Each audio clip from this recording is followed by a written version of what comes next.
오늘도 우리를 이곳 가운데 부르신 하나님 앞으로 나오신 여러분을 축복합니다. 초대하신 주님께서 우리의 마음을 활짝 열 때에 주의 준비된 은혜를 쏟아 부어주실 줄 믿습니다. 그 은혜가 다시 한번 우리를 일으켜 세우는 새 힘과 능력이 되기를 예수님의 이름으로 축복합니다. 오늘 함께 보실 말씀은 요한일서 4장 1절부터 6절까지 말씀입니다. 신약성경 요한일서 4장 1절부터 6절까지의 말씀입니다. 합독하겠습니다. 사랑하는 자들아, 영을 다 믿지 말고 오직 영들이 하나님께 속하였나 분별하라. 많은 거짓 선지자가 세상에 나왔음이라.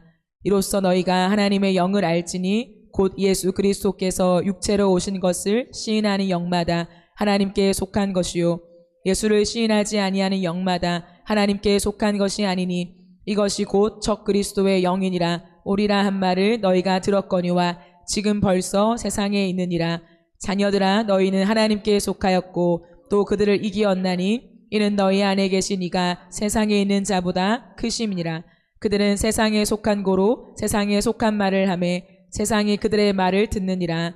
우리는 하나님께 속하였으니 하나님을 아는 자는 우리의 말을 듣고 하나님께 속하지 아니한 자는 우리의 말을 듣지 아니하나니 진리의 영과 미혹의 영을 이로써 아느니라. 아멘. 가슴 뛰는 사귐 시리즈 6번째 시간입니다. 오늘은 하나님께 속한 자라고 하는 제목으로 함께 말씀을 나누겠습니다. 오늘 우리는 정말 수많은 정보와 주장 속에 살아가고 있습니다. 강단뿐만 아니라 유튜브와 SNS, 많은 미디어 채널들을 통하여서 하나님의 말씀 또는 하나님의 감동이라는 이름으로 말하는 많은 정보와 이야기를 듣고 있죠. 그런데 그 이야기들 속에서는 각자의 옳은 대로 주장하는 소견이 참 넘쳐납니다. 모두가 선생이 되고 모두가 강연자가 되고 모두가 스피커가 되는 시대를 살아가고 있습니다. 그런데 오늘 이 말씀은 우리에게 이 시대를 살아갈 때에 분별력이 필요하다라고 말씀하고 있습니다. 오늘 본문 1절에 보면 사랑하는 자들아, 영을 다 믿지 말고 오직 영들이 하나님께 속하였나 분별하라. 많은 거짓 선지자가 세상에 나왔음이라 라고 말씀합니다. 여기에서 말하는 영은 어떤 사람의 말이나 주장의 영적 근원을 말합니다. 그 사람이 아무리 말을 잘하더라도 그 말이 어디에서부터 나왔는지를 분별하라는 것입니다. 그냥 그 말을 듣고 그렇지 우리가 쉽게 공감하고 동의하고 좋은 말, 은혜로운 말, 그리고 아름다운 미사 여구를 통하여서 말을 잘 재미있게 전달한다 해도 그 말이 정말 어디로부터 왔는지 그것이 과연 옳은지를 분별하라는 것입니다.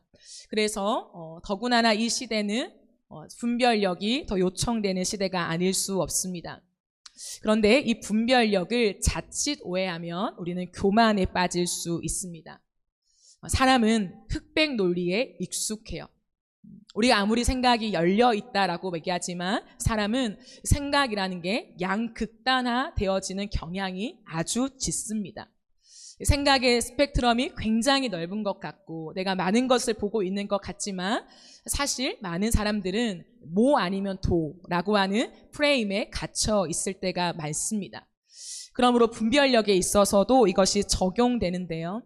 맹목적으로 믿는 것 아니면 모든 것을 의심하는 것, 이것이 무엇이냐면 양극단이죠. 양극단에서 모 아니면 도의 흑백 논리의 개념이 적용되는 것입니다. 이 양극단적인 사고 체계를 가지게 되는 것인데요. 물론 우리에게 건강한 의심은 너무나 중요합니다. 건강한 의심은 반드시 필요합니다. 그런데 건강한 의심과 양극단적인 사고 체계는 달라요. 이런 양극단적인 사고 체계를 가지면 결코 건강한 의심을 할 수가 없습니다. 왜냐하면 이것의 출처가 하나님이 주신 분별이 아니라 의심하고 확인하는 주체가 누구냐면 내가 되는 거죠. 나인 경우가 많기 때문입니다. 내 이성과 내 경험과 내 감정과 내 선입견, 내가 걸어온 모든 시간들의 뿌리를 두고 있는 경우가 훨씬 더 많다는 것이죠. 내 이성과 판단과 경험의 틀로 라는 것들을 바라볼 때 건강한 분별을 낳는 것이 아니라요, 오히려 내 믿음이 순수하게 자라는 것을 막습니다. 하나님과의 인격적인 관계에서 하나님의 존재를 의지하고 그 사랑하는 순전함이 오히려 막히게 된다는 거예요. 그리고 공동체가 건강하게 하나 되지 못하게 막게 됩니다. 그러니까 날카롭고 예리한 판단력을 가졌다라고 자부하지만 사실은 그 시각이 계속 발달되다 보면 교만에 빠질 위험이 있는 거죠. 내가 바라보는 시선, 내가 바라보는 각도, 내가 생각하는 판단과 비판력이 계속해서 발전되면 내 모난 그것을 바라보는 내 인격이 더 뾰족해질 수밖에 없습니다. 그래서 항상 비판적이게 되는 거죠. 그러므로 우리에게 이 시대 속에 분별은 너무나도 필요한데 더 중요한 것은 무엇이냐면 무엇으로 분별할 것인가입니다. 요한은 우리가 이 시대를 살아가면서 확실한 분별을 가져야 한다고 말하는데요. 그렇다면 성경이 말하는 확실한 분별의 기준이 무엇일까요? 육체로 오신 예수 그리스도입니다. 오늘 2절 말씀을 함께 보겠습니다. 이로써 너희가 하나님의 영을 알지니 곧 예수 그리스도께서 육체로 오심을 시인하는 영마다 하나님께 속한 것이요 라고 얘기를 해요. 그럼 당시 거짓 사상은 예수는 신적인 존재이긴 하지만 진짜 사람은 아니다라고 생각했어요. 이 사상이 아주 주도적이었습니다. 그러니까 예수님은 신이지만 잠깐 인간의 몸을 빌려온 것이다 라고 생각했어요. 그러므로 우리와 동일한 인간일 수는 없다. 예수님과 사람이 아무리 모양은 사람 같아 보여도 같을 수가 없어 라고 생각하게 된 거죠. 그러므로 예수님이 진짜 육체로 오신 것을 부인하게 되었습니다. 그로 말미암아 예수님의 고난, 예수님이 하신 순종, 예수님의 인격, 예수님의 부활을 무력화시켰어요. 그러므로 그 당시에 많은 사람들은 영과 육을 분리하여 생각하기 시작했습니다. 우리의 영은 거룩해져야만 하지만 그러나 우리의 육체는 자유롭게 죄를 지어도 괜찮다라는 사상이 있었어요. 그래서 영은 하나님 앞에 나아가서 우리가 거룩해지고 정결해지지만 우리의 육체는 어쩔 수 없는 죄인이기 때문에 죄를 지을 수밖에 없다. 우리는 나약하다라고 생각하게 된 것이죠. 그래서 개인뿐 아니라 공동체의 거룩성이 흐려졌어요. 그리고 사람들의 주장이 나뉘어지면서 누군가는 아니다, 우리가 계속해서 거룩을 향해 나아가야 된다. 누군가는 아니다, 우리의 육체는 어차피 더럽고 어차피 죄를 향해 나아가기 때문에 그렇게 거룩해질 수가 없다. 우리의 한계는 있다 라고 주장하는 주장들이 나뉘어지는데 이 주장이 서로 대립되고 갈등이 깊어지면서 교회가 하나 될 수 없었던 것입니다. 급기야 이것에 불편함을 느낀 사람들이 교회 공동체를 떠나가게 되었어요. 예수가 육체로 오지 않았다라고 주장하며 우리는 그 거룩한 육체적인 삶을 살아갈 수 없다라고 주장하며 교회 공동체를 떠나게 되었죠. 이러한 배경 속에 사도 요한은 편지를 쓰면서 확실한 분별의 기준을 제시하고 있는 것입니다. 그러므로 요한이 확실하게 얘기하는 것은 예수님은 우리와 똑같은 사람으로 오셨다라는 것. 예수님 반드시 육체로 오셨고 육체로 오셨어야만 우리의 구원이 유효하다라는 것을 이야기합니다. 그러면 예수님은 인간의 몸만 잠깐 빌려 오신 분이 아니시죠. 그러므로 하나님이신 그분이 이 땅에 오셨지만 그분이 육체를 입고 이 땅에 오셨다는 것은 우리와 차원이 다른 특별한 인간으로 오셨다는 것이 아니에요. 하나님이신 그분이 동일한 인간으로 오시면서 저와 여러분과 똑같은 인간으로 오셨다라고 하는 거죠. 우리와 똑같은 사람으로 오셔서 주님이 걸어가신 모든 길 속에서 당신이 피곤하심을 드러내셨어요. 우리와 똑같은 사람이기 때문에 주님은 눈물을 흘리셨고요, 시험을 받으셨어요. 고난을 겪었고요, 심지어 죽음까지 통과하셨습니다. 예수님께서 인간이 당하는 모든 육체적인 고통과는 굶주림, 또 결핍, 이 모든 육체가 가지는 것들을 고스란히 가진 채 이 땅을 살아간 이유는 한 가지라고 말해요. 우리에게 본이 되시기 위함이다 라고요. 베드로전서 2장 21절을 보면 이렇게 말씀합니다. 이를 위하여 너희가 부르심을 받았으니 그리스도도 너희를 위하여 고난을 받으사 너희에게 본을 끼쳐 그 자취를 따라오게 하려 하셨느니라 라고 얘기를 해요. 그러므로 예수님께서는 육체로 오셨습니다. 우리와 동일한 육체로 오셨습니다. 그러면서 우리로 하여금 우리가 이제 예수 그리스도의 복음으로 말미암아 회복된 자로서 어떻게 살아야 되는지, 어떻게 살아갈 수 있는지에 대한 본이 되셨다는 거죠. 만약 예수님이 겉으로는 사람의 몸이지만 그럼에도 불구하고 하나님의 신이기 때문에 우리와는 다르다고 생각한다면 예수님이 우리를 위한 속죄 제물이 될 수는 없습니다. 그러면 우리의 구원도 완전한 구원이 될 수 없습니다. 예수님이 우리의 완전한 속죄 제물이 될 수 있었던 것은 무엇이냐면 동일한 사람이셨기 때문이에요. 예수가 육체로 오셨다는 것은 굉장히 중요합니다. 육체로 오지 않았다면, 반만 육체로 오고 반은 신으로 왔다면 우리의 구원은 성립될 수 없다는 거죠. 예수님은 온전한 사람으로 오셔서 죽으셨기 때문에 저와 여러분을 위한 대속의 제물로, 완전한 제물로 드려질 수 있었습니다. 따라서 예수님의 육체적 삶은 우리가 따를 수 없는 이상이 아니라요, 우리가 따라가야만 하는 실질적인 삶이에요. 그러므로 우리의 목표는 반드시 예수님을 닮아가는 삶이어야 합니다. 요한은 오늘 그것을 이야기하는 것입니다. 우리가 이 시대 속에서 분별력을 가지고 살아가는 모든 기준이 무엇인가? 그것은 우리의 사상, 우리의 주장, 우리의 경험, 우리의 이야기, 내가 생각하는 개념이 아니라 육체로 오신 예수 그리스도, 그분이 우리의 분별의 유일한 기준이다라는 것을 이야기하고 있습니다. 그러므로 저와 여러분이 살아가는 동안에 유일하고 명확한 기준은 무엇입니까? 예수 그리스도예요. 육체로 이 땅에 오신 예수 그리스도의 삶을 본받아 따라가는 것, 그거 외에 우리의 삶의 기준은 없습니다. 따라서 그 기준이 너무 높아 보여도요, 우리는 절대 그 기준을 낮추어서는 안 됩니다. 왜냐하면 그 기준은 인간이 만드는 것이 아니라 하나님이 정해놓으신 기준이기 때문이에요.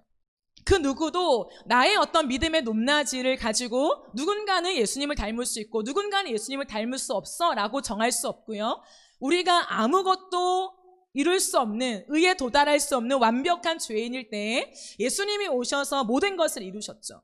그러므로 우리가 예수님 앞에 기준을 가질 수 있는 자격이 있는 것이 아니라 하나님이 이미 그렇게 정해 놓으셨다는 거죠. 구원도 하나님이 정해 놓으셨고 구원으로 말미암아서 회복되고 재창조된 우리 인간은 절대적인 기준, 하나님 아들 그 예수 그리스도가 이 땅에 오셔서 육체로 살았던 그 삶의 자취를 따라가는 것이라고 말씀하고 계십니다. 그런데 보세요, 사람들은요 이 기준을 너무 높게 생각하죠. 우리가 어떻게 예수님을 따라갈 수 있나? 우리가 어떻게 예수님처럼 살아갈 수 있나? 사람들은 그 목표가 너무나 아득하고 너무나 높아서 도달할 수 없는 지경이라고 생각해요.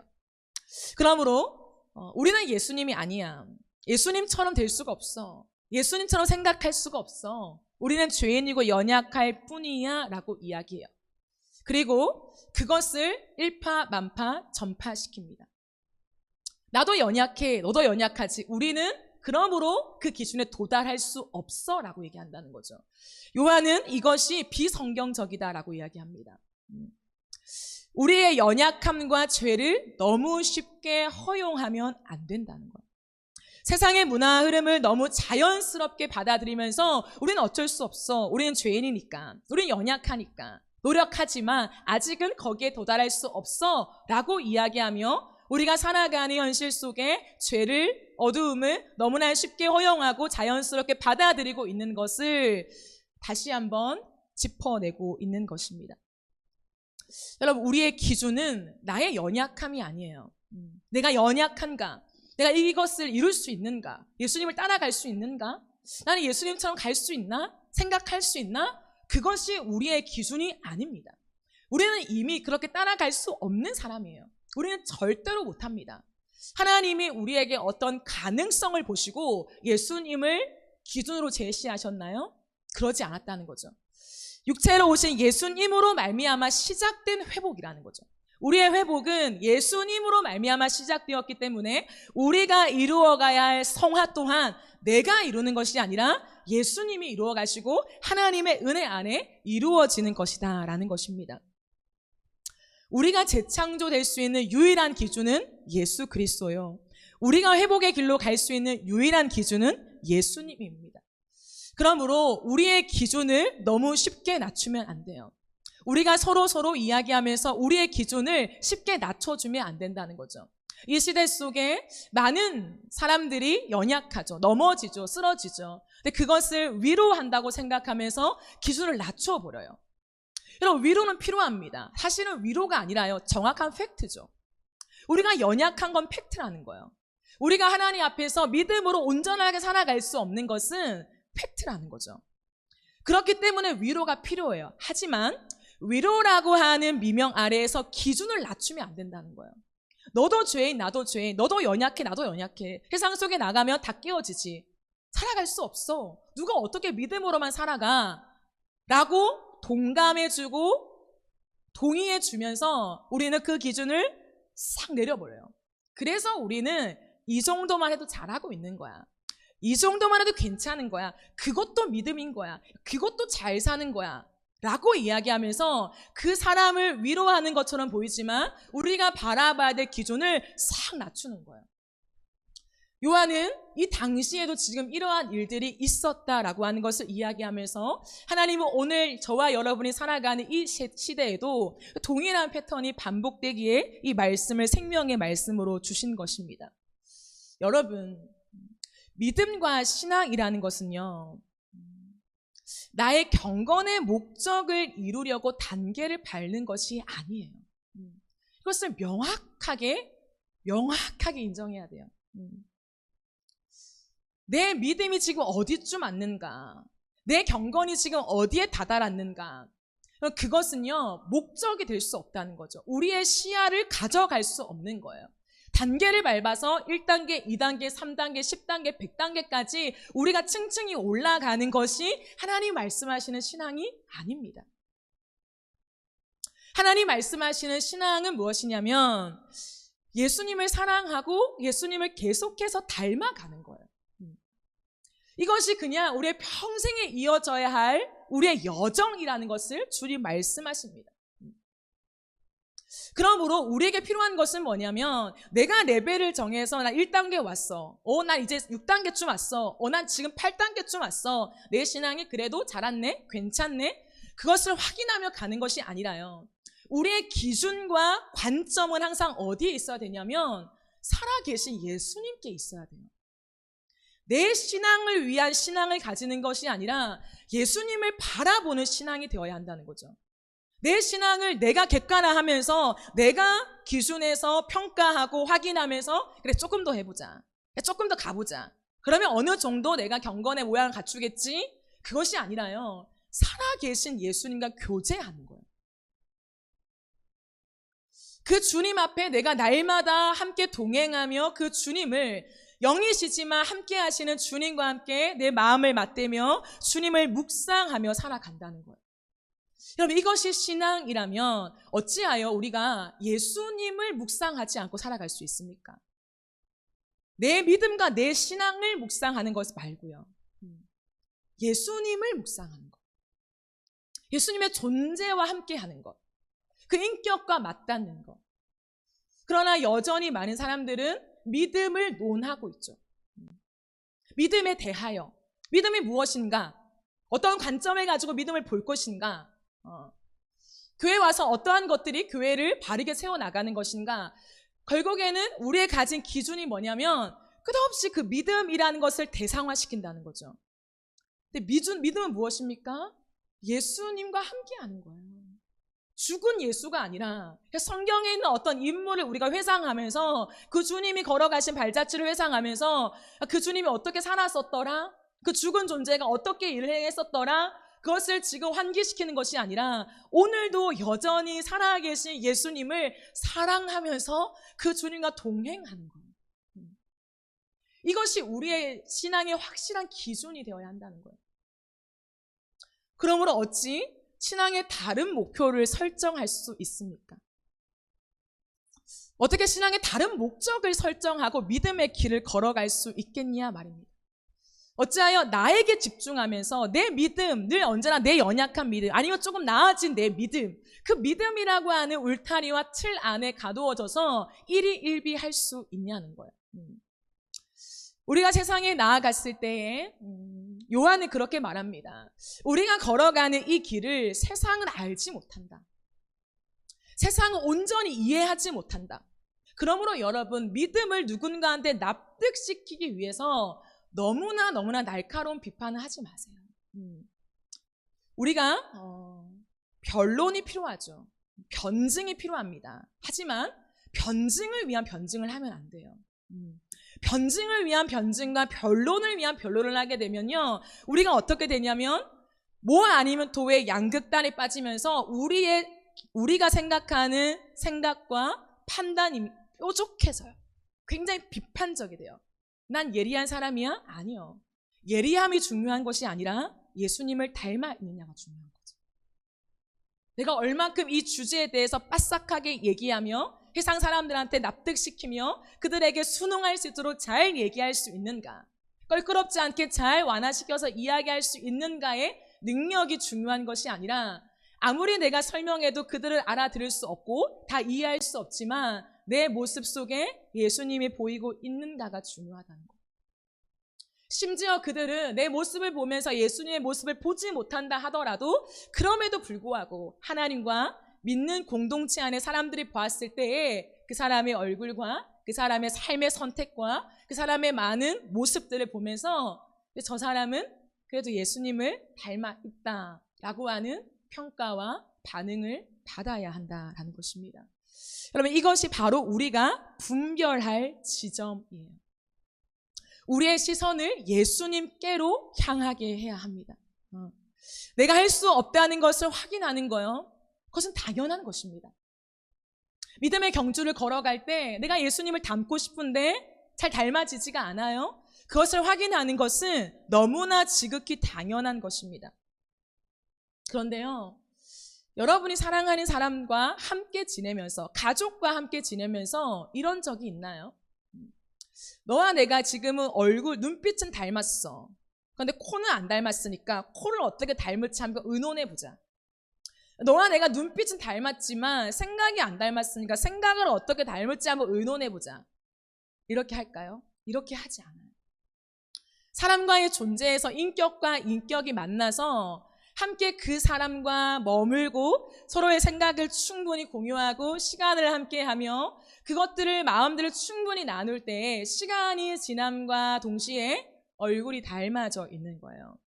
이것이 신비라고 늘 말씀드렸죠. 여러분, 우리의 믿음 생활도 이와 비슷합니다. 내 노력으로 하나하나를 맞춰서 하나님 닮게 내가 무언가를 노력해서 맞춰내는 것이 아니라 주님 곁에 오래 머물다 보면 자연스럽게 닮아가게 된다는 거예요. 닮아야만 해가 아니라 예수님을 계속해서 묵상해 가면 어제도 오늘도 오늘의 시간 속에서도 틈틈이 누군가가 하라고 찌르지 않아도, 숙제처럼 검사하지 않아도 내 영혼이 예수님을 닮고 싶어서 그저 그 예수님을 묵상하며 주님이라면 어떻게 하셨을까? 이 상황 속에 주님이라면 어떤 마음을 품으셨을까? 그것이 정말 내 인생의 기준이 되어서 하나님 앞에 집중하며 나아갈 때, 그리고 그 주님의 발자취를 관찰할 때 주님은 어떻게 하실까? 어떻게 하셨지? 내 생각을 생각하는 것이 아니라 말씀을 들여다보며 그것을 관찰하고 갈망할 때에 닮아지게 된다는 것입니다. 그러므로 우리가 예수님을 닮아가는 길은 우리 인간의 결심과 노력만으로는 불가능해요. 우리가 회복될 수 있는 길은 오직 예수 그리스도뿐이시며 그 회복을 돕는 분이 계신데 바로 예수님의 영인 성령님이십니다. 따라서 내가 중심이 되도록 말하는 것을 주의해야 해요. 믿음이 있지만 굉장히 날카롭기만 하다. 그것은요, 예수님이 진짜 원하시는 주님의 기준이 아닙니다. 사람이 주체가 되도록 부추기는 것, 너의 믿음을 따라해, 너의 지금 시즌을 따라해, 너의 마음의 감동이 중요하지, 너의 감동을 따라가야 돼 라고 부추기는 말들을 경계하십시오. 아무리 청산 유수처럼 얘기한다 하더라도, 하나님을 아는 것처럼 많은 경험들을 갖다 대어 이야기한다 하더라도 너가 중요하지, 너와 하나님과의 관계가 중요하지, 너가 기도해서 너가 결정해봐. 내가 주체가 되게 만드는 모든 말들은요, 경계해야 합니다. 그 말 속에 우리는요, 때로는 도달할 수 없을 것 같고 어렵게 느껴질 수는 있지만, 그럼에도 불구하고 예수님께 시선을 향하게 만드는 말에 집중해야 돼요. 그것이 기준입니다. 그것이 진리의 영이 말씀하시는 기준이다라고 하는 것을 오늘 성경은 분명히 말씀하고 있어요. 나와 너 속에 내가 너를 도와줄게, 내가 너의 신앙을 책임져 줄게가 아니라 그 안에 정말 예수 그리스도가 계신가? 나는 할 수 없다, 나는 못한다 하지만 예수님을 바라봐라. 예수 그리스도 앞에 우리가 나아가보자. 주님이 뭐라고 말씀하시는지 우리가 함께 묵상해보자. 우리의 인생의 중심에 예수님을 바라볼 수 있도록 세상의 많은 일들과 나의 연약함 속에서 함몰되어서 예수님을 향한 시선을 잃은 자들에게 단순한 위로와 격려가 아니라 괜찮아, 너는 믿음이 있어, 잘하고 있어가 아니라 그들의 눈을 다시 한번 예수 그리스도께 집중하면서 예수님이 우리를 구원했잖아, 예수님이 이 회복을 시작하셨잖아, 예수님이 재창조의 기준이시잖아 라고 이야기하며 내가 나의 믿음을 쳐다보며 이리 일비하는 것이 아니라 살아계신 예수님께 우리의 시선을 고정할 수 있도록 안내하는 역할을 감당하는 것이 바른 분별의 기준입니다. 그런 사람들의 말을 귀 기울여 들으십시오. 좋은 말을 하지만 그 중심에 예수님을 닮아가는 것이 목적이 되지 않는다면 조심하십시오. 너무 빨리 그 말을 받아내지 마십시오. 임의로 기준을 낮추게 하는 것에 쉽게 넘어가지 마세요. 우리의 기준은 예수님이십니다. 그 예수님이 우리와 함께 하시잖아요. 내 안에 계신 그 예수님을 바라보고 그 주님께 집중하게 만드는 것만이 진리의 영이 하시는 일입니다. 따라서 진리의 영이 예수님이 우리 안에 계시죠. 주님이 저 멀리 있다가 그냥 영으로만 언니가 함께 하겠지가 아니라 우리의 영 안에 함께 하신다는 거예요. 우리의 존재 안에 함께 하십니다. 그러므로 그 성령께서 우리 안에 계실 때에 왕성하게 일하실 때 가장 강력하게 일하시는 것이 무엇입니까? 내 안에서 예수님을 증언하시는 거예요. 내 안에서 끊없이 예수님이 누구인지 나에게 성령께서 말씀하시는 거예요. 믿게 하시고 생각나게 하시고 떠올리게 하시고 그 말씀 앞에 정말 그렇다 확신하게 하시면서 예수 그리스도를 끝없이 증언하시는 분이 다른 것에 있는 것이 아니라 내 안에 계신 진리의 성령이십니다. 그러므로 그 성령께서 우리 안에 계실 때에 예수님을 흠모하는 마음을 주세요. 흠모, 예수님을 너무나 닮고 싶어하는 마음을 주신다는 거예요. 내 믿음의 어떠함이 아니에요. 내가 생각하는 어떠한 판단 기준, 어떠한 사상이 아니라 그 개념에 집중하는 것이 아니라 항상 예수님을 흠모하게 하세요. 예수님처럼 생각하지 못할 때가 있죠.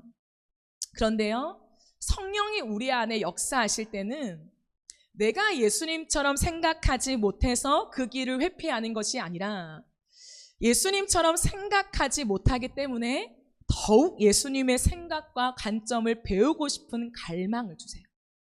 이게 성령의 역사입니다. 우리의 목표가 예수님이라서 부담스러운 것이 아니라 예수님을 닮지 못하면 못할수록 더욱 예수님을 닮고 싶은 갈망을 주신다는 거예요. 이게 성령의 역사입니다. 내가 예수님을 닮지 못하니까 난 이것밖에 안 되나? 난 또 오늘도 예수님 닮지 못했어? 나는 구제불능, 어쩔 수 없어, 난 안 되나 봐가 아니라요, 성령이 우리 안에 계속해서 함께 하시며 일하실 때에 내가 연약하면 연약할수록 포기하는 것이 아니라 연약하면 연약할수록 갈망이 생긴다니까요. 더 원하게 돼요. 주님, 그럼에도 불구하고 내가 주님을 닮고 싶은데 어떻게 해야 합니까? 하나님, 내가 할 수 없는데 주님 나를 도와주세요. 저에게 지도해 주세요. 나를 가르쳐 주세요. 내 생각의 관점을 좀 바꿔주세요.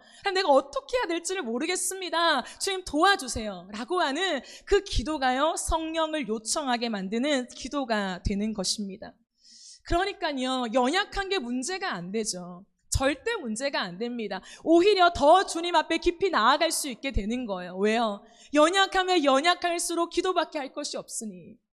내 힘으로 닮아지려고 해도 닮아지지 않으니까 성령의 도움을 요청할 수밖에 없는 것 아닙니까? 방법을 아무리 내가 생각하고 A부터 Z까지 이런 방법 저런 방법 이렇게 하면 예수님 닮을 수 있나? 저렇게 하면 예수님 닮을 수 있나? 내가 아무리 노력해서 해도 안 될 때에 그렇기 때문에 기도하는 거 아니에요? 더 기도하는 것 아닙니까? 더 성령을 의지하는 것 아니에요? 그렇지, 내가 한 건 아니지. 회복의 시작이 내가 아니지. 내 머리에서 나올 수 없는 거구나. 내 어떤 삶의 패턴에서 나올 수 없는 거구나. 그러니 엎드려 성령의 도우심을 구하며 주님이 나에게 지도해 주시기를, 가르쳐 주시기를 내가 더욱더 간절히 열망할 수밖에 없는 것입니다. 그러면 성령은 예수의 영이요, 우리를 건지신 영이요, 살리신 영이시기 때문에 예수님을 닮아가도록 지도해 주세요. 오늘 우리의 마음속에요, 무엇이 예수님을 닮아가는 걸까요? 다른 어떤 것이 아니라 내 마음에 주님의 갈망이 깊어지는 것이 주님을 닮아가는 거예요. 지식을 체계화시키고 무언가 많은 정보를 담고 내가 그럴듯한 믿음의 어떤 삶의 모양들을 구축해내는 것이 아니라 그냥 오늘도 내 마음속에 주님을 향한 사랑이 깊어지고 절절해지고 더 원하는 마음이 있을 때 나도 모르게 내가 예수님을 닮아 있어요. 그러니 다른 어떤 것이 필요가 없죠. 이 여정은 여정일 뿐 내가 연약할수록 더 깊은 갈망이 생긴다면 우리가 도망갈 필요가 없는 것이죠. 포기할 이유가 없는 것입니다. 이것이 우리 안에 계신 성령이 일하시는 방법입니다. 그러므로 우리가 성령을 의지하여 예수님을 닮아가려면 반드시 필요한 태도가 있습니다. 그 한 가지 태도는 겸손이에요. 겸손은 마음을 낮춤을 의미해요. 겸손은 그냥 겉으로 겸손한 척, 그냥 고개를 숙이고, 그냥 소심하게, 예의에 거리는 그냥 외적인 모습을 이야기하는 것이 아니라 겸손은 마음의 태도를 이야기해요. 겸손은 마음을 낮추는 거죠. 내가 할 수 있는 것이 없고 내가 아는 것이 없습니다. 안다고 해도 이것은 일부분일 뿐입니다. 지극히 일부분일 뿐입니다. 라고 하는 그 표현이 겸손함이에요. 그래서 내가 아무리 많은 것들을 하나님과 함께 경험했고 알고 누리고 보고 있지만 내가 보고 내가 알고 내가 경험한 것은 하나님이라는 그 크신 존재에 비하면 지극히 작은 거잖아요. 내가 나를 보고 있는 것도 지극히 작은 거죠. 내가 나라는 사람을 이해하고 있는 것, 하나님 앞에서 나를 보는 모든 것들이 지극히 작은 거죠. 그러므로 어떠한 태도가 되냐면 언제나 하나님 앞에서 나 자신을 보는 태도를 하나님이 갖추길 원하세요. 항상 하나님 앞에서 나 자신을 바르게 보는 태도요. 내가 생각하는 나, 내가 알게 된 나, 나의 어떠함으로 출발된 것이 아니라 그것은 지극히 일부분이다. 내가 알지만 하나님이 알게 하셨지만 그것이 정말 지극히 일부분이기에 오늘도 하나님이 보실 때에 내가 어떠합니까? 하나님이 보시는 관점과 태도가 나에게 중심이 되도록 만드는 것이 겸손이라는 것. 그래서 하나님과 사람 앞에서 내가 어떤 모습인지를 바르게 보려는 신중한 태도가 필요해요. 이것이 겸손함입니다. 단순히 목소리를 낮추고 말수를 줄이고 그냥 고개를 푹 숙이는 것이 겸손이 아니라요. 하나님과 사람 앞에서 내가 어떤 사람일까? 시선을 막 의식해서 내가 누굴까? 이렇게 말하는 것이 아니라요. 하나님과 사람 앞에서 정말 내가 어떤 모습일까? 내가 바라보는 나와 다른 사람이 바라보는 나는 다를 텐데 내가 나를 인식하고 있는 것과 살아계신 하나님이 나를 보는 것은 다를 텐데 하나님이 보시는 나는 어떨까? 다른 사람이 보고 있는 나는 어떨까라고 하는 것을 신중히 생각하려는 태도, 그것이 겸손이라는 거예요. 나는 괜찮아. 이쯤 되면 괜찮은 사람이지. 괜찮아질 거야. 나 혼자 모든 것을 생각하고 판단하고 내가 좋을 대로 가는 것이 아니라 내 모든 행동과 말과 내 선택 속에서 다른 사람이 받는 그 반응과 다른 사람이 당할 그 모습들이 어떠한지를 내가 신중하게 생각해 보는 태도 말이죠. 그러므로 겸손한 사람은 항상 하나님 앞에 자숙의 시간을 가져요.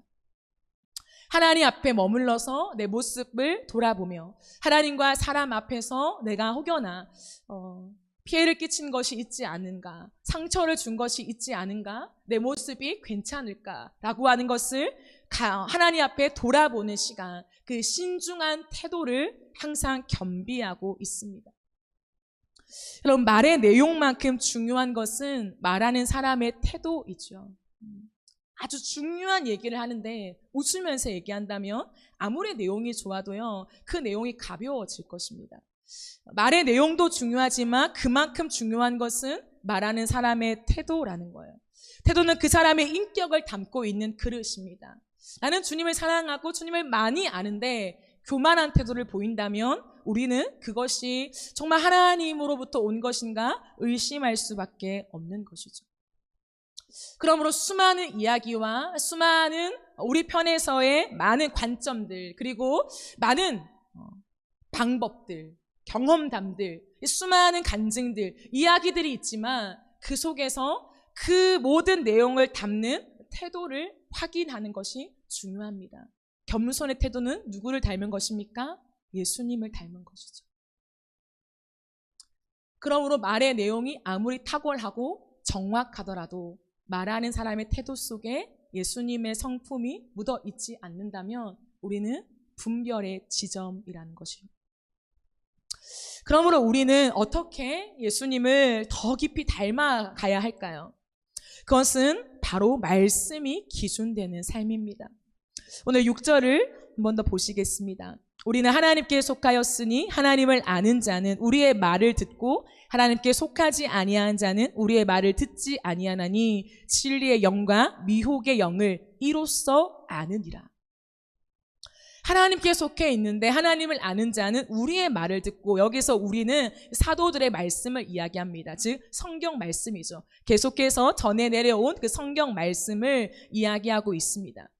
진리의 영이 있는 사람들, 하나님께 속해 있는 사람들의 특징은 말씀을 따라간다는 거예요. 말씀이 내 삶을 해석하게 만드는 거죠.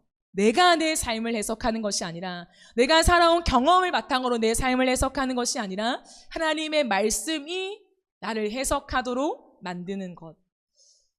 말씀은 내 삶을 꿰뚫고 내 삶을 해석하고 내 삶을 인도합니다. 예수님이 이 땅에 살아가셨을 때 말씀으로 사셨죠.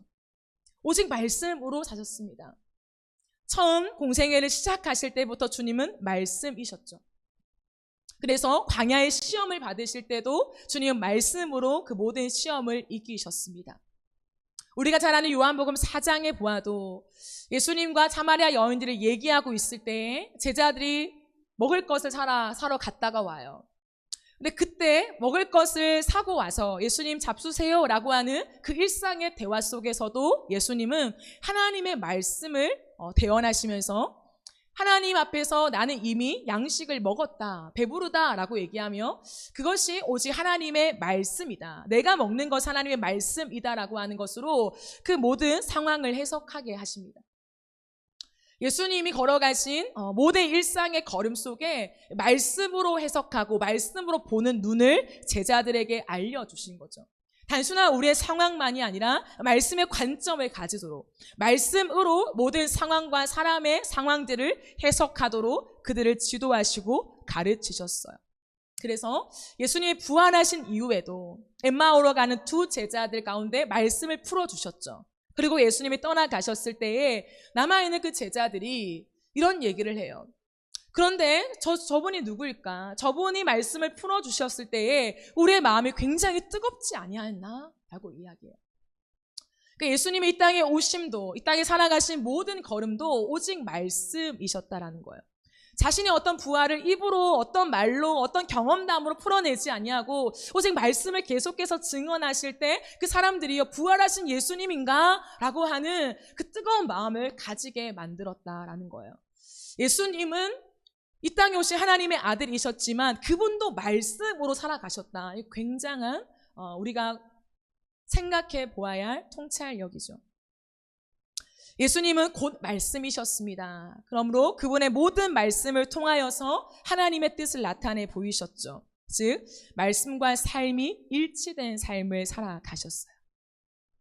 따라서 주님께서 우리를 바라보실 때에 우리의 판단 기준이 무엇인가? 그것은 말씀을 따라 살고 있는가예요. 겉으로 보기에 믿음이 좋아 보일 수 있죠. 굉장히 말을 잘하고 청산유수처럼 하나님에 대한 이야기, 하나님을 정말 잘 아는 것처럼, 이것이 맞는 것처럼 이야기를 할 수 있습니다. 그런데 정말 그 사람의 삶이 말씀을 중심으로 하여 살고 있는가? 그것이 우리의 온전한 판단 기준이라는 거예요. 정말 그 말이 그러한가? 하나님으로부터 온 말이 맞는가? 우리가 그 말을 믿고 거기에 내 신앙의 원리를 실어도 괜찮은가의 모든 판단 기준은 그 말하는 사람의 삶이 진짜 하나님의 약속된 삶으로, 약속된 말씀에 의거하여 살고 있는가라는 거예요. 그러므로 말보다 더 중요한 것은 삶입니다.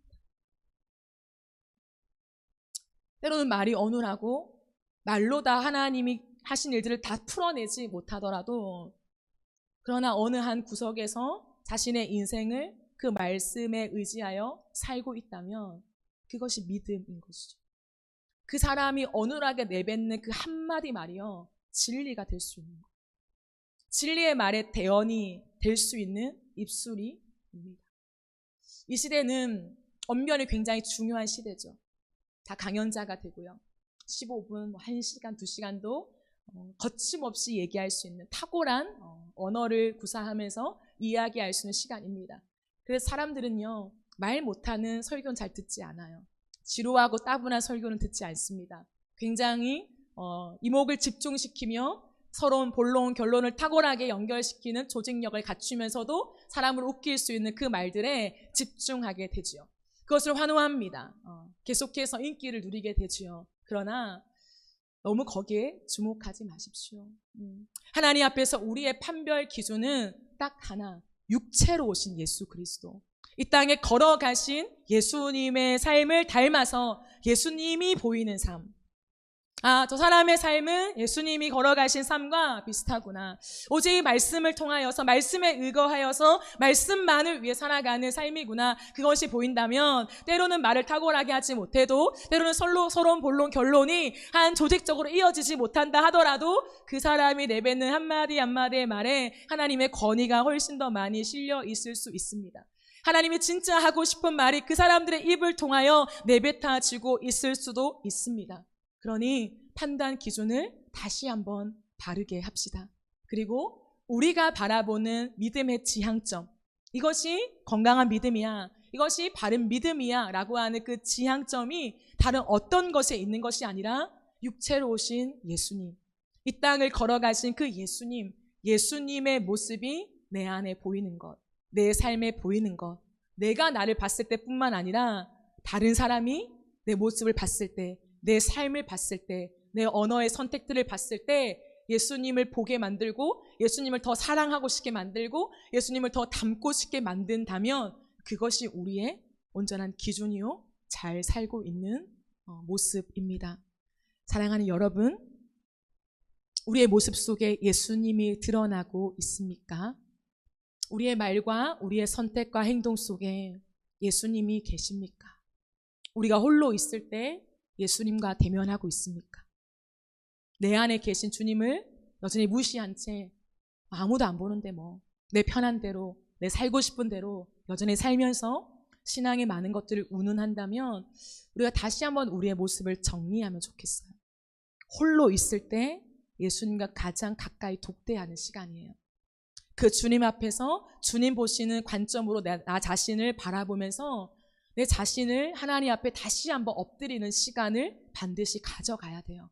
그리고 내가 혹여나 지나오면서 하나님과 사람 앞에서 잘못된 것들, 툭툭 내뱉었던 말들, 너무나 가감없이 내 관점과 세상의 어떤 시선으로 내가 살아왔던 모든 것들을 다시 한번 돌아보면서 그것들을 때로는 사과할 수도 있어야 되고요. 내가 몰라서 그랬다, 내가 그때는 부족해서 그랬다 라고 하는 그 시간들을 가져가는 것이 우리가 바르게 걸어가는 거예요.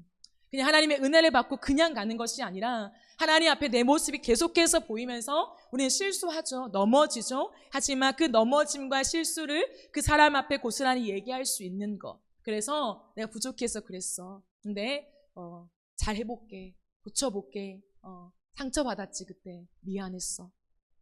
진중하게 그 말을 건넬 수 있는 것이요, 하나님 앞에서 한 걸음 한 걸음 예수 그리스도를 닮아가는 모습을 가지는 거예요. 그래야 하나님의 말씀이 내 안에 들어왔을 때 내 인격이 되어서 내 말과 삶이 일치하게 돼요. 그냥 우리가 작정해서 내가 말한 대로 살아야지, 그치? 내가 말한 대 책임을 져야지, 이렇게 나를 무장하고 나를 못살게 굴고 나를 철저하게 예민하게 나를 갈고 닦아서 말과 삶이 일치되는 것이 아니에요. 말과 삶의 일치는 우리의 노력이 아니라 내가 날마다 말씀 앞에 진중하게 서는 태도를 겸비할 때, 하나님 말씀하소서, 나를 가르치소서, 이 말씀이 내 생명이 됩니다. 이 말씀이 나에게 하나님 가르치는 매가 됩니다. 하나님 이 말씀이 나에게 때로는 위로하는 능력이 됩니다. 아버지의 말씀 앞에 신중하고 겸손하게 엎드리는 태도가 있을 때 우리의 삶에서 말씀과 삶이요 일치가 돼요. 그래서 내가 말한 대로 살게 되는 거예요. 이 간격이 좁혀지면서 하나님 앞에 살아가는 내 삶이 누군가가 봤을 때도 말씀과 삶이 일치된다. 완벽한 건 없죠. 누구라도 완벽은 없습니다. 하지만 그 여정으로 걸어가고 있구나. 그 길대로 그 사람은 걸어가고 있구나. 말씀으로 살아가는 사람이구나 라고 하는 것이 보여지고 평가되어지는 것입니다. 그러므로 사랑하는 여러분, 여러분의 모든 삶을 말씀으로 해석하는 관점을 가지세요. 말씀의 지식을 축적하는 것 말고요, 그 정보만을 가지는 것 말고요, 한 걸음 더 나아가서 그 말씀으로 나를 가르쳐 달라고 고백하세요. 하나님 이 말씀으로 나를 지도해 주세요. 하나님 내 생각과 내 마음과 내 삐뚤어진 관점과 하나님 난 여전히 부족하기 때문에 다시 한번 교정하여 주셔서 하나님의 말씀이 나의 인격이 되게 해 주세요. 그 간절한 마음으로 말씀을 읽어 가십시오. 지식을 위해, 누군가랑 이야기하기 위해서, 내 어떤 상황을 변론하기 위해서 말씀을 사용하지 마세요. 오직 그 말씀 앞에 내가 교훈받기 위해서, 그 말씀 앞에 예수님을 닮아가고 싶은 갈망 때문에 오늘도 말씀을 읽어 가십시오. 그러면 그 읽어가는 말씀이 이슬처럼 쌓여서 어느 순간 돌아볼 때 예수님의 마음이 내 안에 들어와 있어요. 나도 모르게 예수님을 생각하는 것처럼 그 생각의 관점이 변화되어 있다니까요. 그게 말씀의 힘입니다. 말씀은 오늘도 우리에게 유일한 표준이 되고요, 우리의 삶의 능력이 되고요, 나를 바꾸는 살아있는 예수 그리스도이십니다. 그러므로 오늘 이것은 그냥 우리가 바라보는 문자적인 책이 아니라 하나님 그분이 존재하시고 임재하시는 너무나 놀라워 영광스러운 생명의 책이에요.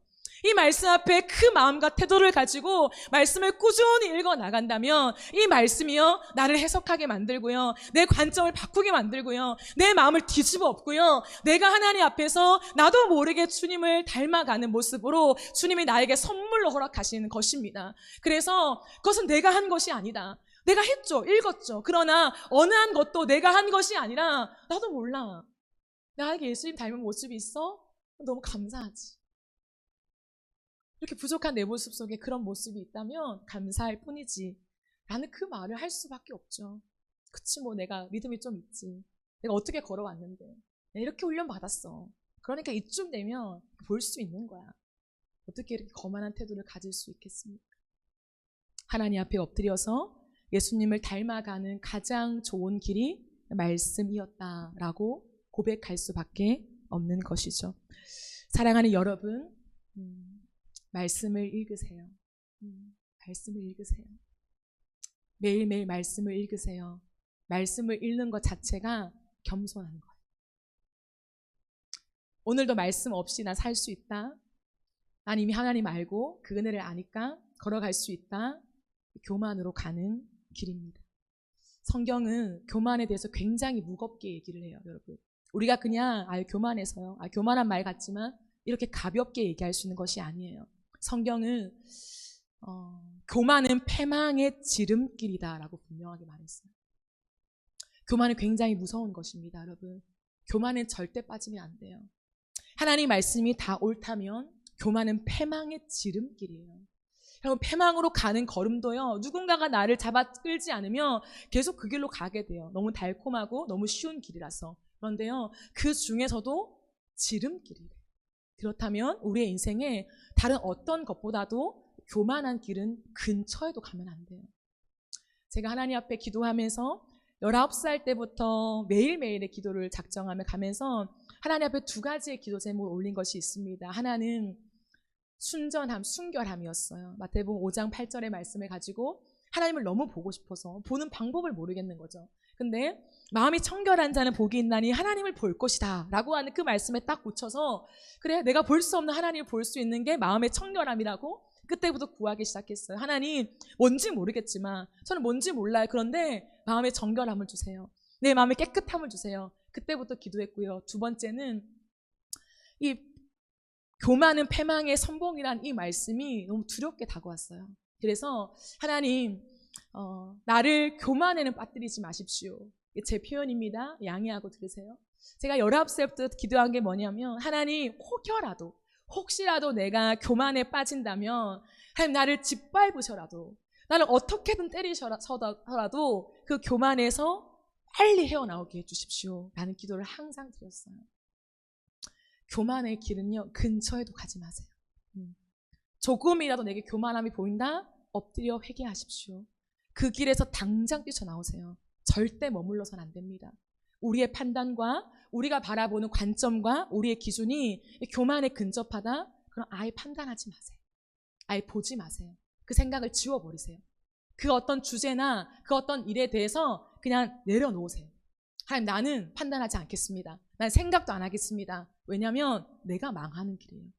그것을 판단하고 그것을 위해서 내가 하는 모든 것들이 오히려 나를 죽이는 행동이 된다는 거예요. 여러분, 판단은 교회를 세우기 위해서, 여러분을 세우기 위해서, 누군가를 세우기 위해서 하는 거지, 그것이 누군가를 무너뜨리거나 교회를 무너뜨리는 것이 된다면 그냥 안 하는 게 좋아요. 하지 마세요. 그렇게 우리가 분별하며 주님의 길을 따라가는 것입니다.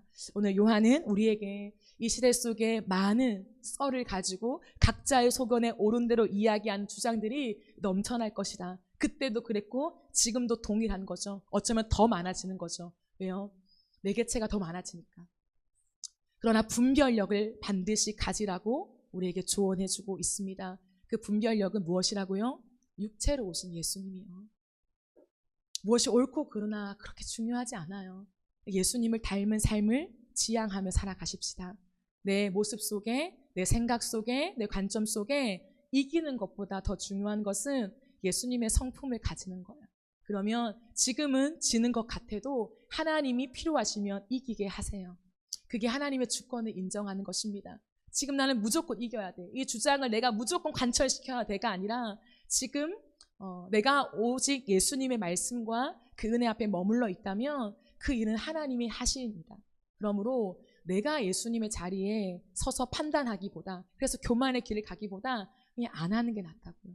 안 하고 그냥 말씀 앞에 머물러 있고 이 말씀이 하라는 대로 가고 그 말씀이 주는 주님의 온유한 성품, 주님의 아름다운 성품을 내가 가지면서 그냥 오늘도 주님 앞에 그 간절한 소망을 가지고 지금 내가 주님을 사랑하고 주님의 몸된 교회를 사랑하고 지금 이 나라와 이 민족을 사랑합니다. 그러니 하나님, 내가 드릴 것은 눈물밖에 없습니다. 나의 초라한 기도 같지만 하나님이 기도를 사용하셔서 주의 선한 뜻이 반드시 이루어지게 하여 주시옵소서. 때로는 그 눈물이 더 나을 때가 있습니다. 그것으로 주님을 나타내 보이는 예수님의 그 길을 따라가는 저와 여러분의 삶, 예수님께 속한 저와 여러분의 인생 되어지기를 주님의 이름으로 축복합니다. 우리 함께 찬양하며 기도하겠습니다.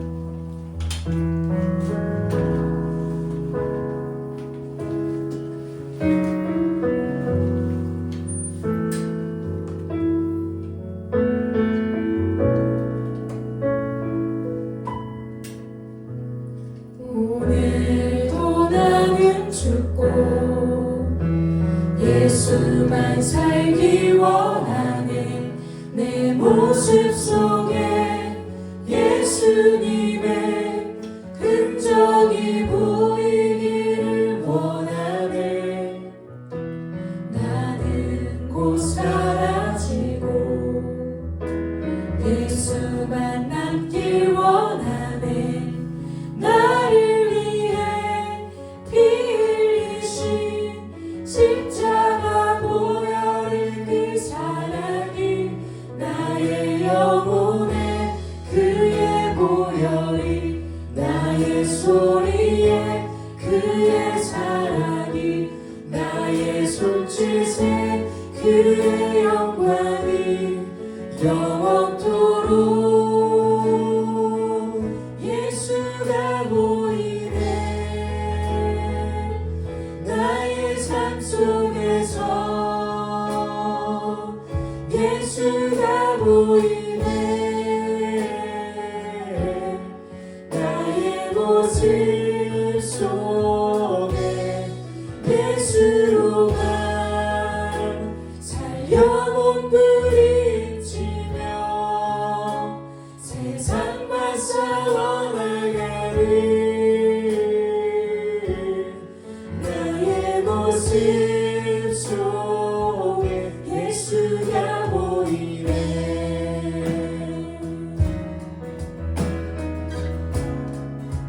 한 번 더 고백합시다.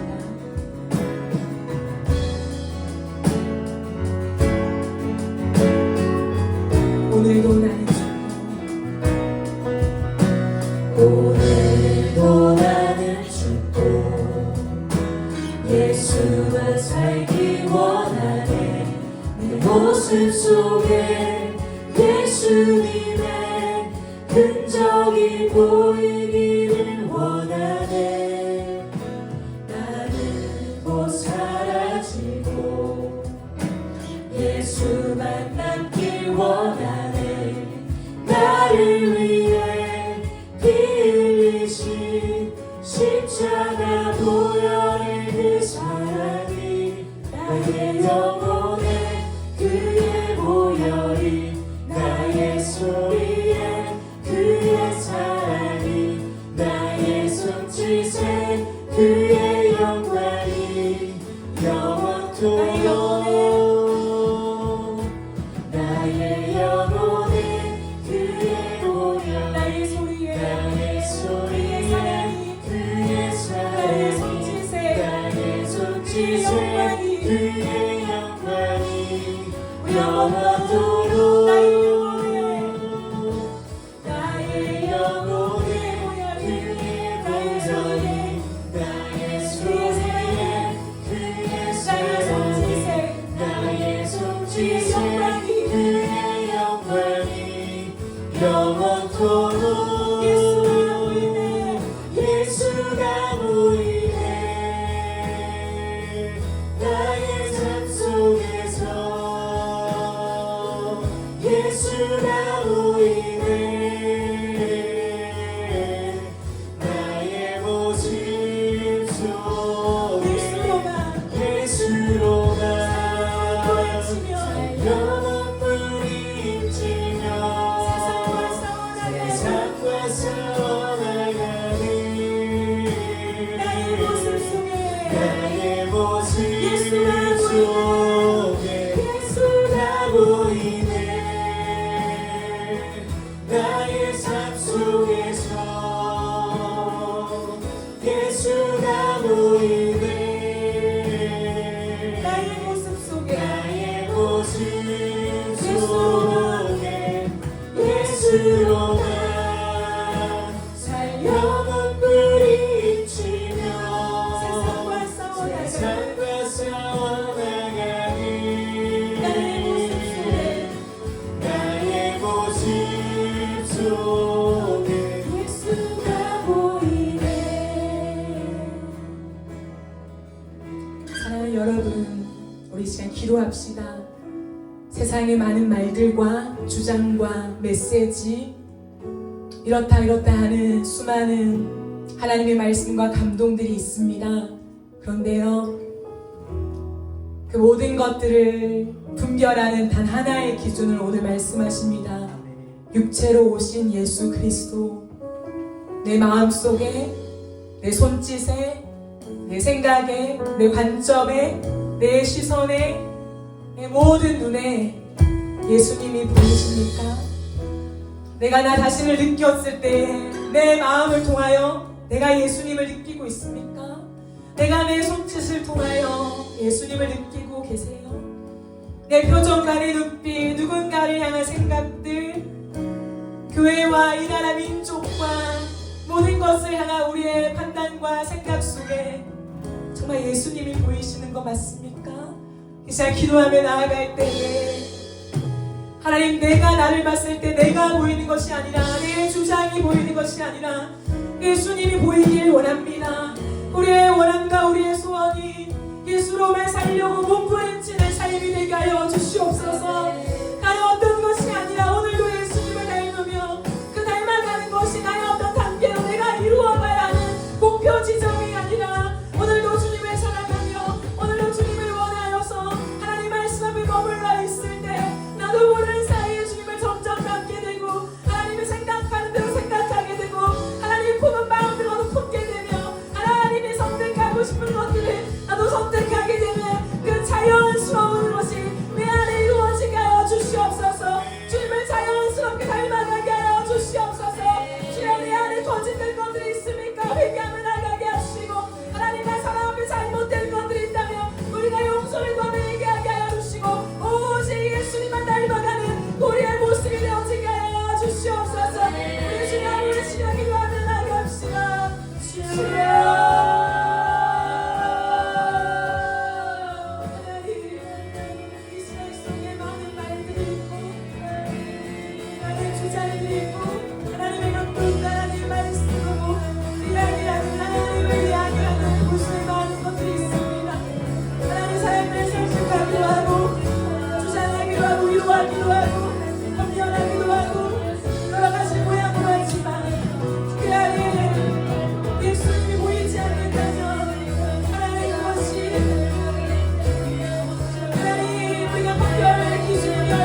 그 말씀을 따라 살아가게 하소서. 주 말씀 내 삶 비출 때 주 말씀 내 삶 비출 때 겸손하게 하소서. 겸손하게 하소서. 내게 주신 말씀 내게 주신 나의 말씀 삶 되어 나의 삶 주를 되어 닮게 하소서. 주를 닮게 하소서. 주의 말씀은 내 말에 들이요 내 길에 빛이 되시니 그 말씀 따라 한 걸음 또 한 걸음 살아가게 하소서. 주 말씀 내 삶 비출 때 주 말씀 내 삶 비출 때 예배하게 하소서. 예배하게 하소서. 나의 모든 삶 나의 모든 향기로운 제물 되어 향기로운 제물 예배하게 하소서. 예배하게 하소서. 주의 말씀은 내 말에 들이요 내 길에 빛이 되시니 그 말씀 따라 한 걸음 또 한 걸음 살아가게 하소서.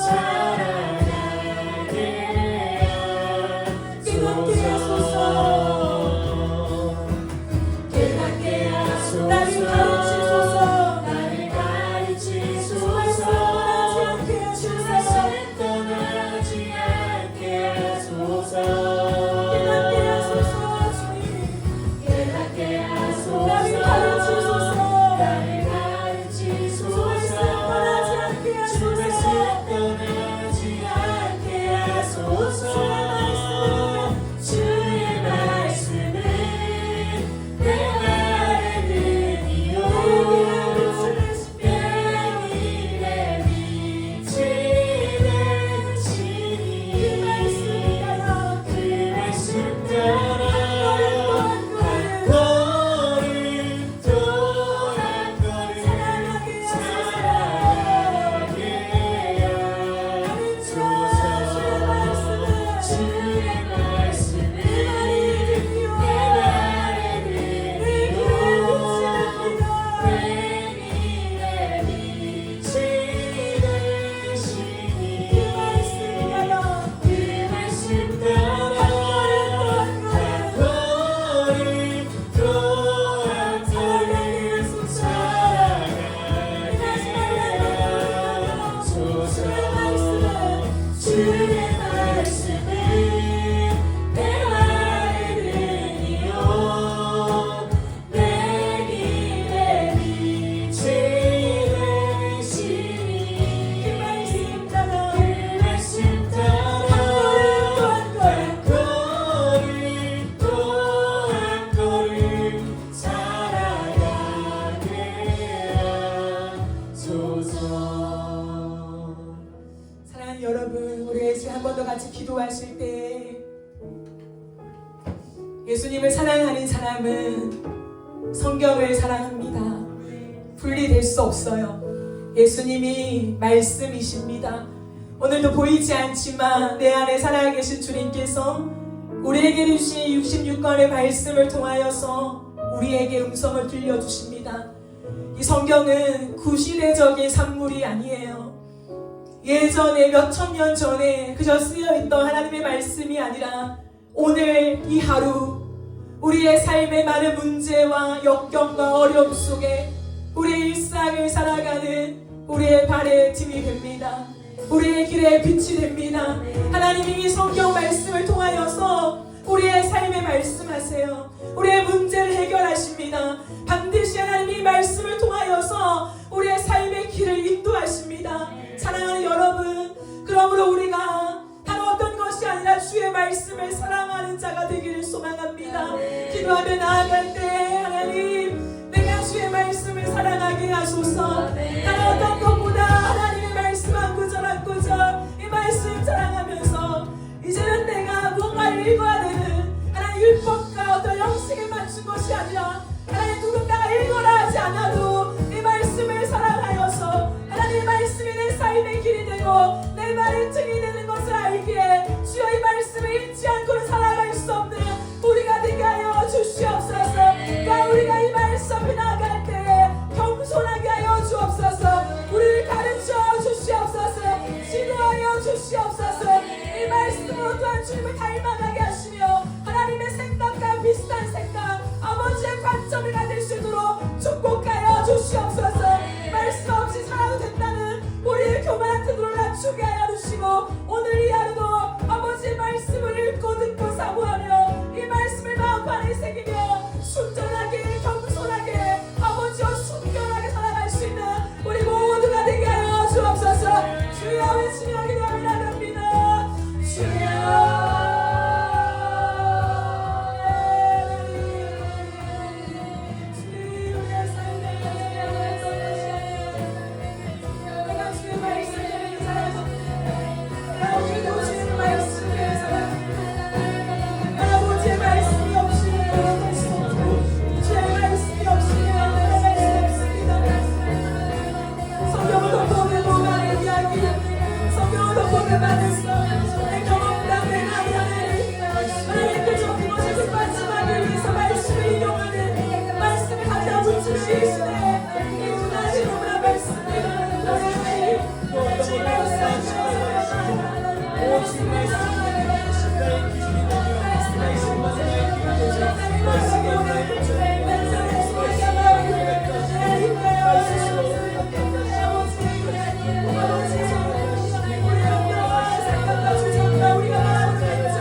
같이 기도하며 나아갈 때 사랑하는 여러분, 이 시대 속에 미디어와 다양하게 열려있는 문화들 속에서 하나님 말씀보다 그 말씀은 너무나 비중이 적고요.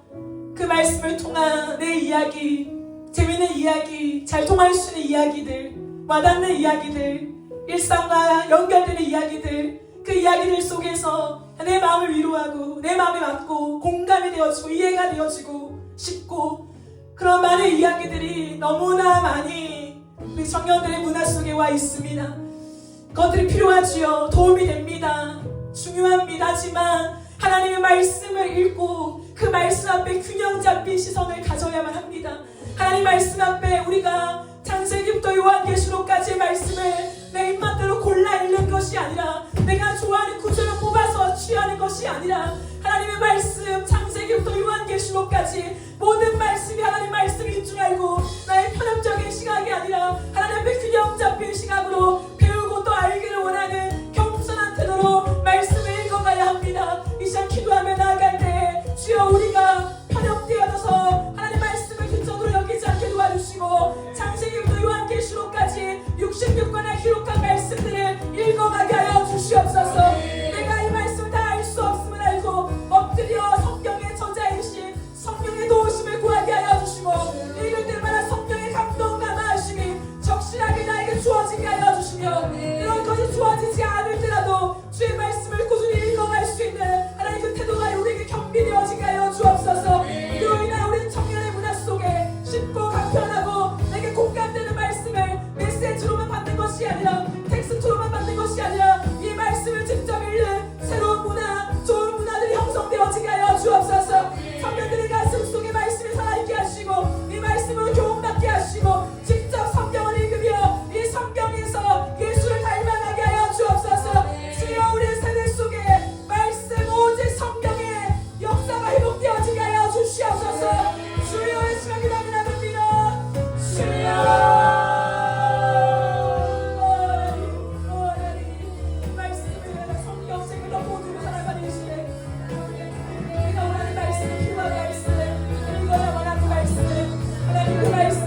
없습니다. 기도하는 것을 힘들어하고요. 어떻게 기도할 줄 모르고요. 기도의 깊은 것과 나아가는 시간들을 줄어들고 있습니다. 하나님 앞에 나와 무릎을 꿇으며 겸손한 태도로 나아가는 기도는요, 찾아보기가 어렵습니다. 이 시간 기도하며 나아갈 때 우리의 세대 속에, 그리고 저와 여러분에게 기도가 충만하게 회복되어지기를 기도합시다. 여러분, 기도는요 거창한 것이 아니에요. 기도는요 특별한 사람들이 잘하는 것이 아닙니다. 기도는요 말씀 앞에 서면 돼요. 말씀을요 내 입에 물면 돼요. 그 말씀을요, 성경에 있는 말씀이요, 그 말씀을요 하나님께 기도로 올려드리면 돼요. 그것이 기도를 배우는 가장 좋은 방법입니다. 기도에 말을 할 줄 모른다면요, 이 말씀을 암송하세요. 이 말씀들을 읽어가십시오. 그래서 이 용어들과 이 표현들과 그리고 성경에 나오는 많은 선진들의 기도의 내용들을 내 기도문으로 가져오면서 계속 그 구절을 반복하여 읽고 반복하여 읽으면서 내 입에 익숙하게 될 때요, 성령께서 그 기도가 내 기도가 되게 하실 것입니다. 하나님, 우리 안에 기도가 회복되어지게 하여 주시옵소서. 하나님, 우리가 그저 듣고 배우고 읽고 보고 하나님 우리의 눈으로 많은 것들, 생각으로 많은 것들을 뛰어넘게 하시고 주님 앞에 나와 무릎을 꿇고 기도하게 하여 주시옵소서. 우리의 삶에 골방이 생기게 하여 주시옵소서. 무릎 꿇지 아니하고 어찌하여 주를 만나겠습니까? 무릎 꿇지 아니하고 어찌 부흥을 기대하겠습니까? 무릎 꿇지 아니하고 어찌 나는 죽고 예수로 사는 삶을 살아갈 수 있겠습니까? 주여, 기도에 무릎을 꿇게 하여 주옵소서. 기도가 무엇인지 배워나게 하여 주옵소서. 하나님, 우리가 기도 가운데 신실하게 나갈 때 기도의 영을 부어주시고 기도를 가르쳐 주셔서 우리 입술 가운데 성령의 감동과 명화 떠나지 않는 기도의 사람들, 기도하는 교회가 되게 하여 주시옵소서. 주의 시간이 너무 나갑니다. 주여,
여러분, 교회는 교회다워야 합니다. 교회는 하나님이 지으신 교회의 모습 그대로여야 합니다. 그것은 육체로 오신 예수 그리스도를 시인하는 것입니다. 즉 교회에 온 모든 사람들을 오직 예수께로 인도하며 예수 그리스도를 닮은 장성한 분량에 이르기까지 도와주며 그 길로 안내하며 함께 기도하며 동력하는 그 하나의 기준을 가진 것이 교회입니다. 이 기준이 절대로 흔들리면 안 됩니다. 우리의 어떠함으로 교회가 흔들려서는 안 되고요. 교회는 교회 되어야 합니다. 이 시간 기도하며 나아갈 때 사랑하는 여러분이 교회가 되어 주십시오. 여러분의 인생의 유일한 예수를 닮아가는 것, 그 확실한 기준을 가지고 살아가 주십시오.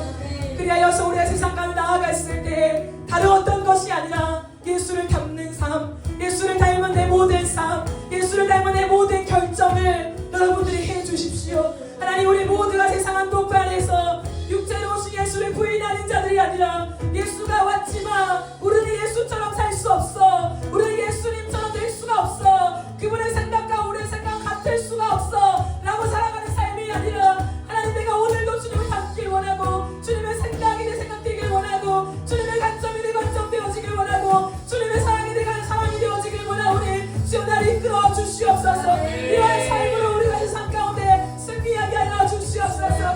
그리고 우리 교회가 이 강단에서 선포되어지는 메시지가 누군가를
살아계신 주님, 우리를 위하여 이 땅에 육체로 오신 주님, 주님을 기억하며 주님을 찬양합니다. 주님이 이 땅에 육체로 오셔서 우리와 동일한 사람이 되셨기에 우리를 위한 속죄 제물이 되실 수 있었음을 고백합니다. 하나님, 우리의 구원만 받고 끝난 것이 아니라 예수님이 이 땅에 육체로 오신 까닭은 우리를 구원하셔서 우리를 회복시키시고 재창조하시며 예수님을 닮은 그 길로 우리가 걸어갈 수 있게 만들어 놓으신 새로운 길임을 고백합니다. 주여, 이 땅을 살아가는 동안에 우리의 유일한 기준이 예수님을 닮는 것 되게 하여 주옵소서. 하나님, 이 한 가지 우리에게 주셨습니다. 다른 것은 없습니다. 하나님, 수많은 말들, 수많은 주장들, 수많은 메시지가 난무한 이 세상의 한복판을 걷습니다. 무수히 많은 것들을 듣고 봅니다. 글을 읽습니다. 그러나 우리가 바르게 분별하게 하시고 정말 우리로 하여금 예수님을 더 사랑하게 만들며 예수님을 닮고 싶게 만들며 그 주님의 말씀을 따라 우리가 걷고 싶게 만드는 것인지 돌아보게 하여 주시고 우리의 기준을 낮추는 모든 것들을 경계하고 조심하게 하여 주옵소서. 우리의 기준은 오직 예수 그리스도, 주님의 장성한 분량에 이르기까지 우리가 믿음의 경주를 걸어가는 것입니다. 아무든지 나를 따라오려거든 자기 십자가를 지고 자기를 부인하고 자기 십자가를 지고 나를 따를 것이라고 말씀하셨습니다. 주여, 자기 십자가를 지지 않고 어찌 주님을 따라갈 수 있단 말입니까? 오늘도 우리가 나는 죽고 예수로 사는 삶을 살게 하여 주시고 말씀 앞에 엎드리며 이 말씀을 머금고 아버지, 이 말씀이 생명인 줄 알고 성경을 사랑하는 우리 모두가 되게 하여 주시옵소서. 읽어야 되기 때문에 읽는 것이 아니라 말씀을 사랑함이 무엇인지 알게 하여 주시고 이 말씀이 내 발의 등이요 내 길의 빛이 됨을 경험하게 하여 주셔서 아버지여, 이 말씀이 오늘도 내 삶을 해석하고 내 삶의 답이 되어주고 내 삶의 능력이 되어지는 것을, 또한 하나님을 만나게 하는 너무나 귀한 생명이 되는 것을 경험하는 우리의 삶이 되어지게 하여 주시옵소서. 하나님, 우리의 문화 속에 그냥 쉽게 주님을 섬기고 싶은 많은 문화의 요소들이 있습니다. 하나님, 그것들을 우리가 필요한 것들을 취하되 그것에 우리의 신앙을 안주하지 않게 하시고 하나님 앞에서 66권의 말씀들을 끊임없이 읽어가게 하여 주시옵소서. 겸손하게 읽어가게 하시고 주여, 이 말씀을 겸손한 때도 100독 200독 읽어도 하나님을 다 알 수 없습니다. 하나님, 그러나 많이 읽으면 읽을수록 주님을 사랑하게 되는 것, 주님을 닮게 되는 것, 주님의 성품이 우리의 인격에 녹아들게 되는 것, 하나님, 이것을 주시기 위하여 말씀을 또 읽고 또 읽으라고 하시는 것임을 우리가 기억하게 하여 주시옵소서. 삶을 살아가는 동안에 말씀으로 위로받게 하시고 이 말씀으로 주님을 깊이 만나는 복된 삶이 될 수 있도록 모든 예배자들을 축복하여 주시옵소서. 그렇게 하실 주님께 감사와 영광을 올려드리며 살아계신 예수님의 이름으로 기도드립니다. 아멘.